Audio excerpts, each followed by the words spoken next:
My dad branded my career dirty and disinherited me from the family wealth. Then, my own father looked me dead in the eye and called my entire career filthy, then disinherited me from everything. But the real gut punch came later when he called, begging for $120,000 to save the very family business he'd given entirely to my arrogant brother. Hey everyone, I'm Henry. I'm 30 years old, and I run a successful pet care chain right here in New York. It's a stable job, pays well, and honestly I love it. I've got my own place, my car, a cozy office where I can work late nights without interruption. Most people would probably say I'm lucky.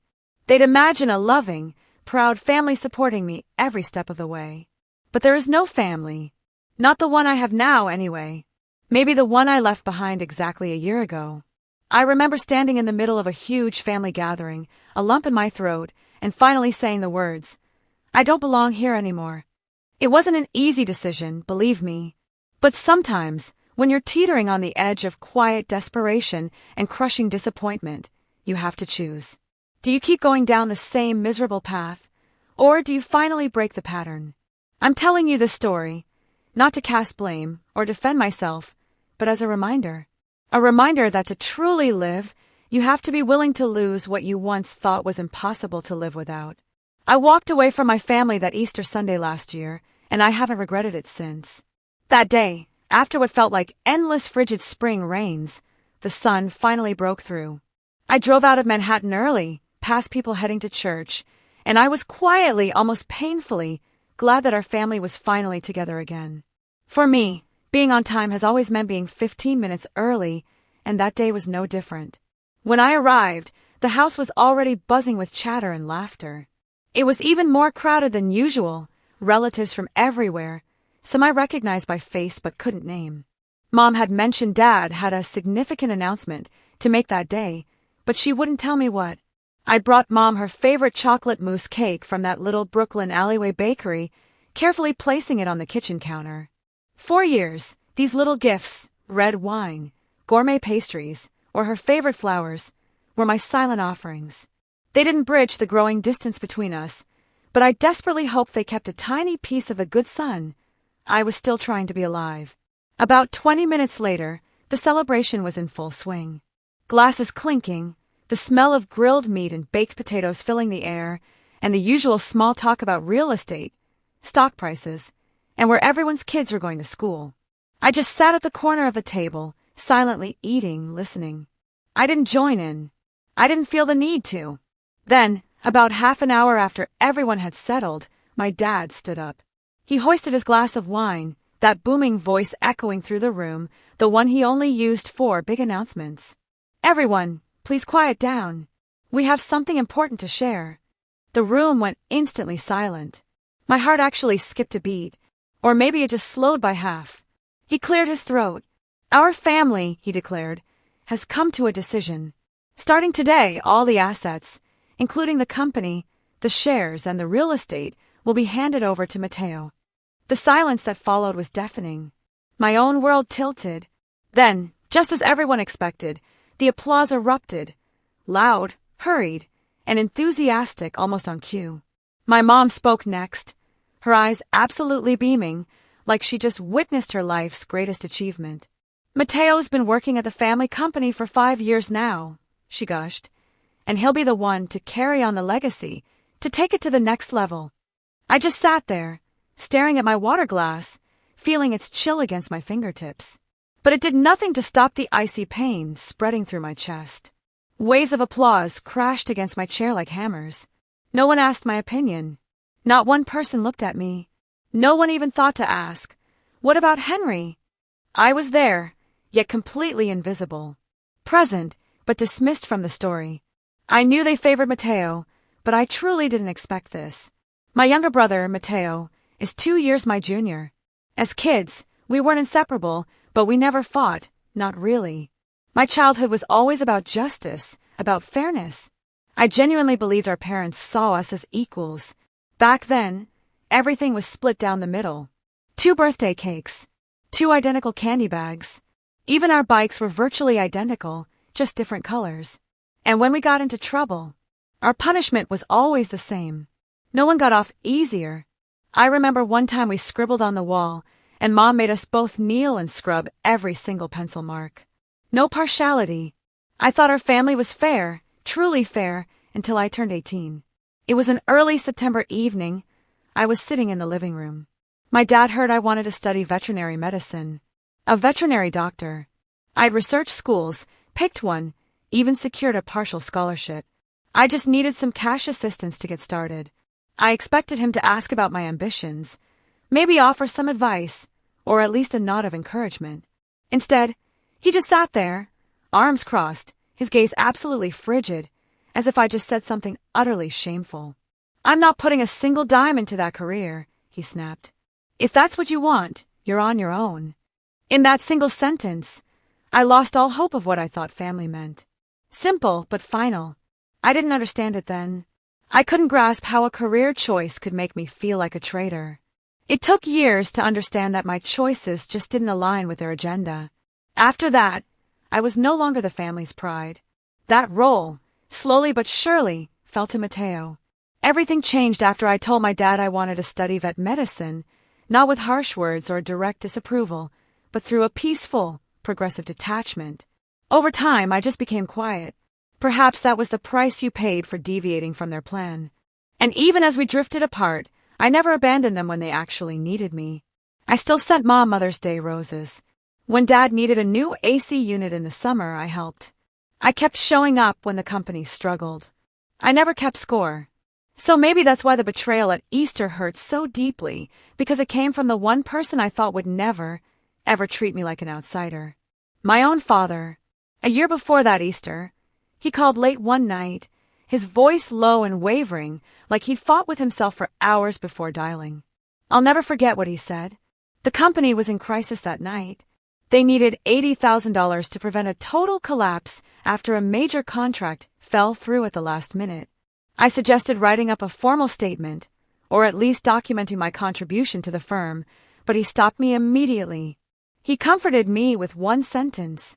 "When your mother and I are gone, you'll still have a share of the company. This is family business, after all." At that point, I asked for nothing else. I wired the $80,000 to the company account the very next morning. My father's quiet comments after a long phone pause were the only contract. "When your mother and I are gone, you'll still have a share of the company. This is family business." I nodded. He stressed family, which I foolishly bought into. But now, I know I should have insisted on a signed agreement. Maybe I should have known better. Some people only value family when they need something. Back to Easter last year. When my father announced that Mateo would inherit everything, I didn't stay quiet like I had so many times before. This time, my voice was clear, firm, and it cut through the air. "What about me?" The question hung in the air, wine glasses frozen mid-hoist. The room plunged into an awkward silence. A few people actually stared at me, as if they suddenly realized I'd been there all along. Then, I heard whispers ripple across the room. "That's right. What about Henry? He's Mateo's older brother." As the tension grew like a suffocating fog, my mother intervened, her usual kind manner trying to make something cruel seem perfectly acceptable. "Henry, you already have a career, a house, a car. But Mateo, he has nothing." After she finished, I looked her directly in the eyes. I spoke softly, yet each syllable hit like a stone. "That career, I built it with my own two hands. I left home at 18 and figured everything out on my own. I didn't take a single cent from you or Dad. I earned a scholarship, worked through school, and saved every dollar. Meanwhile, you paid for all of Mateo's tuition and covered all his expenses. And now you just hand everything over to him like I never even existed? I'm your son, too." Before anyone could answer, Mateo spoke up, smug and arrogant. "Mom's right. You shouldn't be competing with me." I spun around, pointing a finger at him. "Shut your mouth. You don't even have the right to speak." Silence. Then my dad slammed his hand on the table, his voice shrill, each word a slap. "That's enough, Henry. Mateo followed the path we laid out. You didn't. If you hadn't chosen those filthy animals, this company would have been yours." I froze. "What the hell are you talking about?" I replied, my own voice shaking with fury. "That's an insult. Do you even realize that it was thanks to those so-called filthy animals that I made the $80,000 that saved your company? And if you look down on my job that much, pay me back right now." As soon as the words left my mouth, he stood up, red-faced, eyes flashing, and yelled, "I'm not giving you a damn cent. I brought you into this world, raised you, fed you, educated you. Do you know how much I spent on you? And now you're out there cleaning up after dogs and cats. You're an embarrassment." The moment he finished that sentence, I was done. It was over. I spoke again after nearly 30 seconds, forcing my voice to stay steady. "If that's how you feel, then we have nothing to do with each other from now on. Don't come looking for me again." I turned to leave, but stopped, not to apologize, but to say one last thing to my father. "Dad, I never asked to be born, so please don't throw your so-called sacrifices in my face to guilt me into following your path. And don't use them as leverage to force me into carrying the weight of this family." After that, I left with my head held high, and I never looked back. That night, I got back to my apartment before 9. I went straight to the bathroom, turning the water on full blast. It felt necessary. I needed to wash away the hatred, the injustice, the searing hurt from that evening. Nearly 20 minutes passed before I stepped out. I felt lighter, my mind less burdened, but that calm, empty ache remained. I brewed a steaming black coffee to stay awake. As I sat calmly by the window that night, my thoughts drifted back to the day I turned 18. I'd left home with just an old suitcase, a few clothes, and the meager money I'd saved. Even working part-time, I struggled to afford my living expenses. My parents never once asked if I was okay during those years. My first 2 years after graduating, I lived in a tiny, modest studio apartment, cutting every corner to pay off my school loans. Then, something completely unexpected happened in my 3rd year. It was a peaceful Sunday afternoon. No plans, no shifts. I had a funny idea. Why not make a pet care video? So I did. I propped up my phone using books and shoe boxes as a tripod, and I just spoke to the camera like I was talking to a friend. After finishing, I uploaded the video to Facebook and YouTube. I did it purely for fun, with zero expectations. If someone found it, great. If not, no big deal. Within 2 days, it went viral. Within 48 hours, the platform showed nearly 3 million views. I was stunned. I kept refreshing the page, convinced it was a glitch. But when the comments and messages started pouring in, I realized something profound. People needed what I had to say. I started making more videos. My initial thought was just to share knowledge. Then, I got my first $2,000 from ads and sponsorships. A month later, I stared at that number on my screen for a long, long time, surprised, anxious, wondering if I was dreaming. But the number kept growing. 9 months later, I had 1 million YouTube subscribers. In just 1 year, I had over 2 million followers across all platforms. Then, pet care brands started reaching out. They wanted to collaborate, sponsor videos, offer me goods to review. That's when I truly understood. This wasn't just a hobby anymore. It was something much, much bigger. Finally, with the incredible support of my online community, I opened my own pet care store. I named the company Whisker and Paw because I wanted it to be a place that shared kindness and love, something my family never quite gave me as a child. That first location was more successful than I ever could have imagined. Perhaps it was the community that had backed me since my earliest videos, or maybe it was just that people could sense my sincerity in treating all customers, two-legged and four-legged, with genuine care. After just a few months, I had to hire more workers, extend our hours, and start hunting for a second location. The second branch opened a year later. For years after that, Whisker and Paw had 7 outlets across the city's boroughs and over 30 full-time and part-time staff. Some have been with me since the very beginning. A few joined just months ago, but everyone is part of my handmade family now. By the way, if you're still with me on this wild ride, make sure to hit that subscribe button. More unbelievable stories are coming, and you won't want to miss them. I never gloated about my success, especially not to my biological family or relatives. That lesson came from an industry mentor, someone who gave me invaluable advice when I was nobody. He told me something that I still remember. Never flaunt your success, not even to your parents. Back then, I didn't understand. I thought, why wouldn't you tell your family? Shouldn't they be the first to know your good deeds? But as I got older, I understood. Everyone carries envy, some more than others. Sharing your achievements doesn't just garner admiration.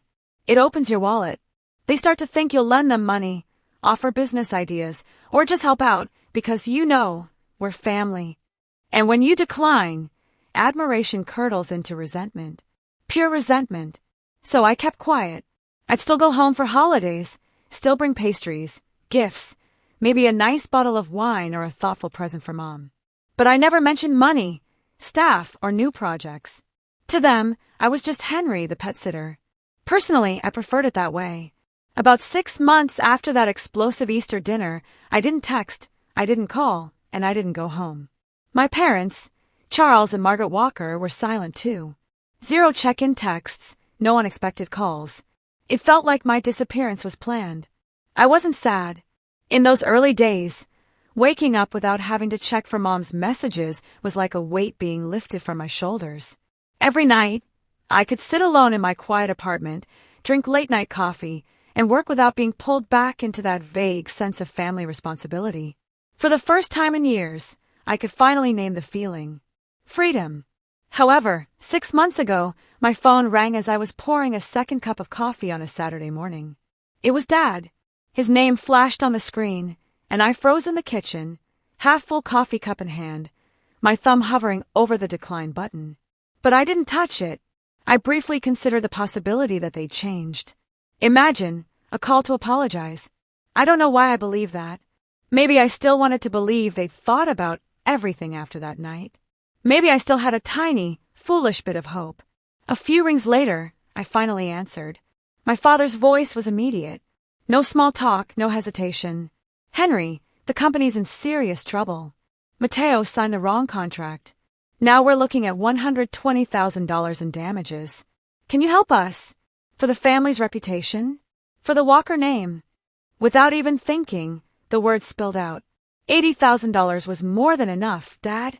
If you want my help, start by paying that back. The other end went silent. He sounded furious or disappointed, but I honestly didn't care. Before he could respond, I added, and if the only thing you're trying to save is the family name, let me remind you that name never once stood up for me. I hung up, leaving them to figure out their $120,000 mess. After rejecting my father on the phone the day before, I truly thought they'd leave me alone. I misjudged them. The very next morning, my doorbell rang. Loudly, rapidly, insistently, just past 7 a.m. No courtesy or hesitation. Pushy, demanding, like someone trying to force me out of my own home. I hesitated, but I opened the door. Mateo and my parents stood there. I hadn't invited them. I fully blocked the entrance at the threshold, a clear signal, this is no longer a shared place. I knew exactly why they were there, so I said it clearly but calmly. If you're here for $120,000, turn around. I'm not helping.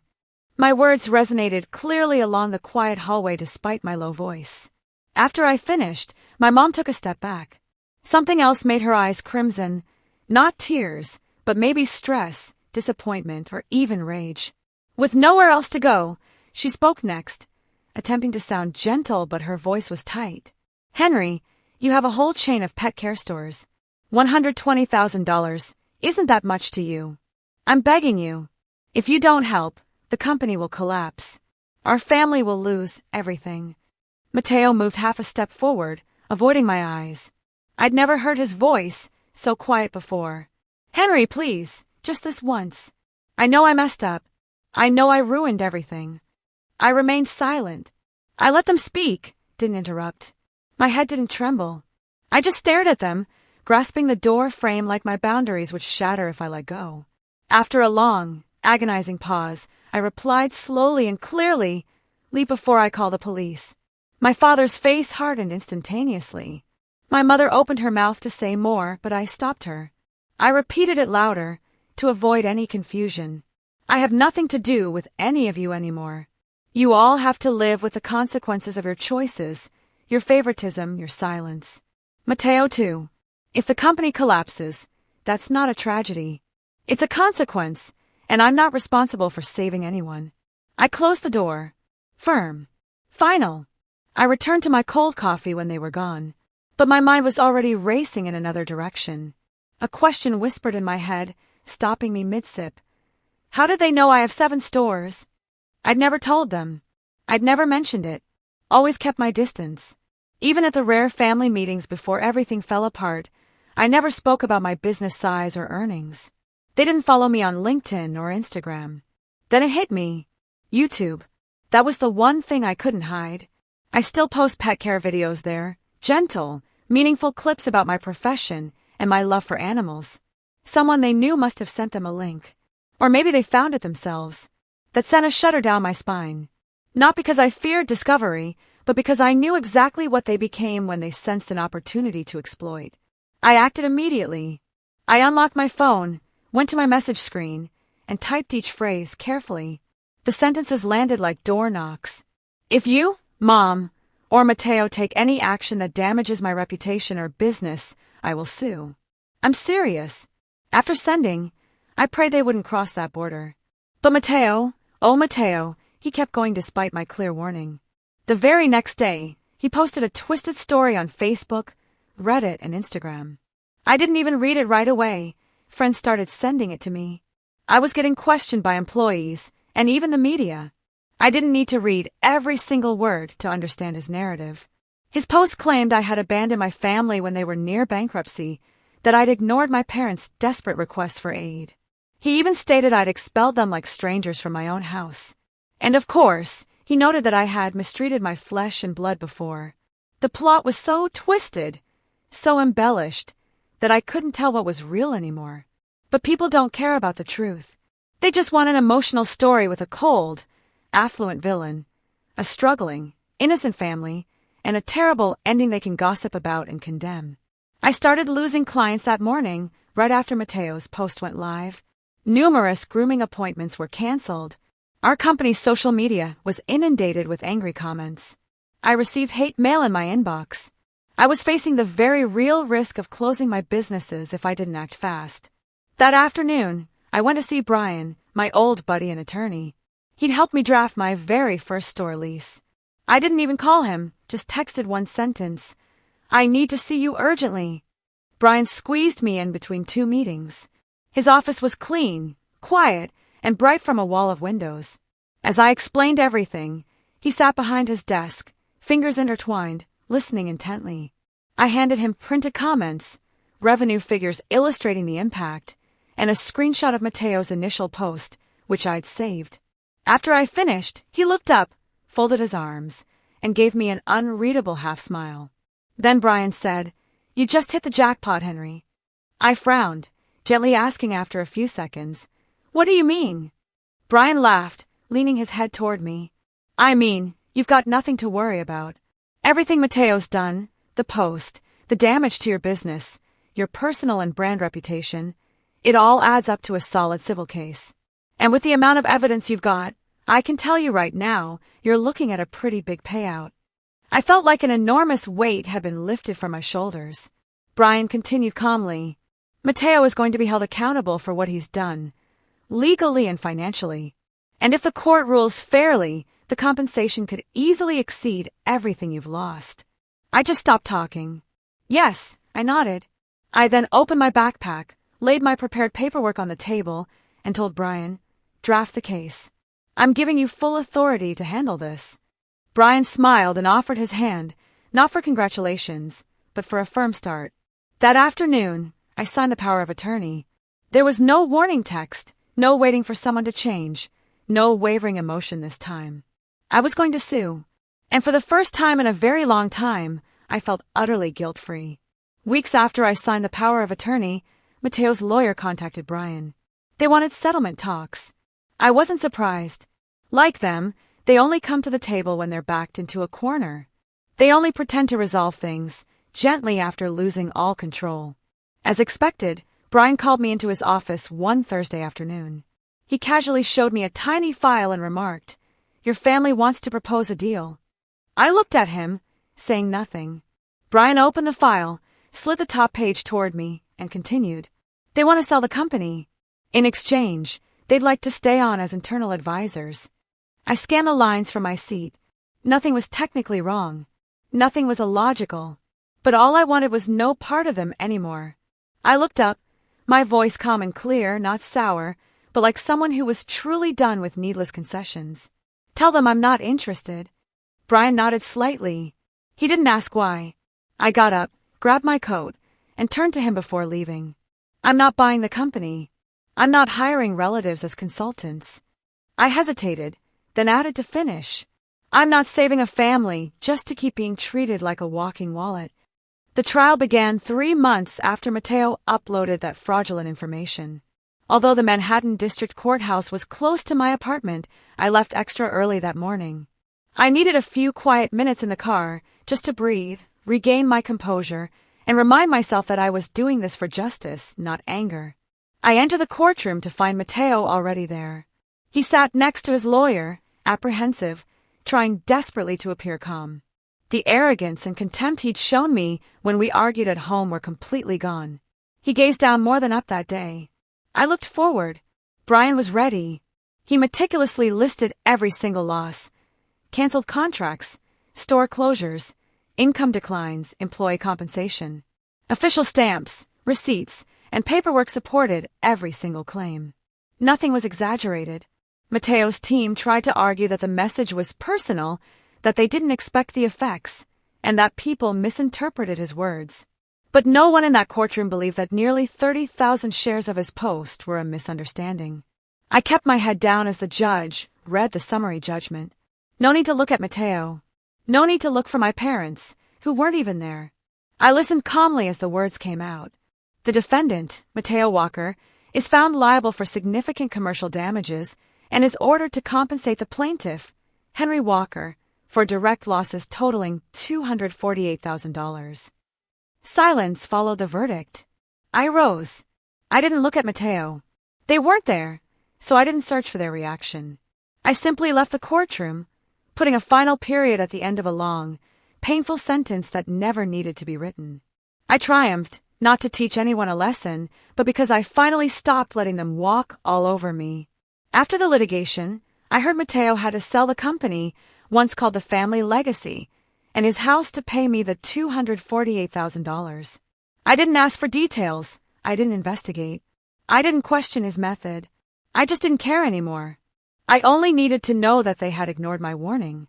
They chose that road, so they paid the price. The next 6 months were peaceful. Truly peaceful. But 3 days ago, early in the morning, it all came flooding back in a familiar, unwelcome way. It was a Saturday. My doorbell rang at 7 a.m., the exact same time they had first come asking for $120,000. The sky was dismal. After opening the door, I was astonished to see my mother. Her eyes were crimson, her face sunken, her hand clutching her bag strap like it was the only thing preventing her from breaking apart. At first, she was silent. Then, her voice, tiny and husky, finally emerged. "Your father. He's in the hospital. It's serious this time. The treatment is estimated to cost close to $20,000. I know I was wrong, but please, just this once, help me." I stood perfectly still. I wasn't angry then. My pity was absent, replaced by a hollow sense of emptiness in my chest, one I'd experienced too often when I realized I was circling back to the same old patterns. I lingered on her face for a moment. Then I whispered, more like an exhalation, "To me, my parents died the day both of you let Mateo destroy my career and said nothing. And I don't give money to the dead." She froze. She didn't weep. There were no more pleas. Standing there with twitching lips, she seemed to want to say something, but couldn't. I didn't delay. I breathed deeply and said clearly, "Ask your heir." I carefully, deliberately closed the door, letting her know it wouldn't open again. Now, some of you might believe I'm nasty, cold-hearted, or unforgiving by now. If that's what you're thinking, please, don't judge me right away. In fact, I did go to the hospital that afternoon after my mother left. I avoided my father's room. I didn't stand by the window like in the movies. I just called the information desk with his name and requested an update. I went there to confirm her truthfulness. And indeed, she had been right. My father was hospitalized, and his treatment did cost about $20,000. My documents were in front of me. I nearly took out my credit card. However, My mind immediately returned to that Easter dinner 1 year earlier when they lifted their glasses, publicly handed everything over to Mateo, and implored me to understand. I called a couple of people the next morning, still feeling confused from the day before.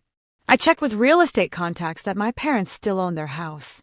It wasn't mortgaged. It wasn't transferred. It's worth about $400,000. They could readily sell such an asset to pay for medical expenditures. I didn't pay the hospital expenses. Instead, I wrote my mother one simple message: "You still have a house. Sell it to pay for Dad's treatment." She didn't reply. She may have hesitated out of attachment, or because that house was always meant for Mateo. Maybe she couldn't believe I wouldn't intervene again. No matter her excuse, I don't care. They decide whether to sell or keep it. I've made my own decision. I won't return. After everything, I don't expect anything from my family. But I still believe in family. Now, I know family isn't always where you're born. Sometimes, you choose to belong. I used to think they'd appreciate my effort and sacrifice if I just tried hard enough. However, some people only appreciate what you've given when you're finally done giving. I don't want the story to anger or sadden anyone. I'm posting it because I think someone out there is listening. Someone is in my shoes, expected to carry burdens, expected to show endless comprehension. Only because they did better are they expected to constantly be strong. I'll say one thing to you: you're not horrible for declining. You're not selfish for refusing repeated abuse. Sometimes, kindness needs limits. Sometimes, one-sided love must be let go if you're the only one clinging on. Before I finish, I want to ask you, the ones who've stayed and listened to the end, was I wrong to leave a family that had repeatedly treated me like a backup plan and abandoned me when I had nothing to give? Was I overly harsh for refusing to help someone who had rejected me, especially when I needed them most? Tell me what you think in the comments below. I really want to know.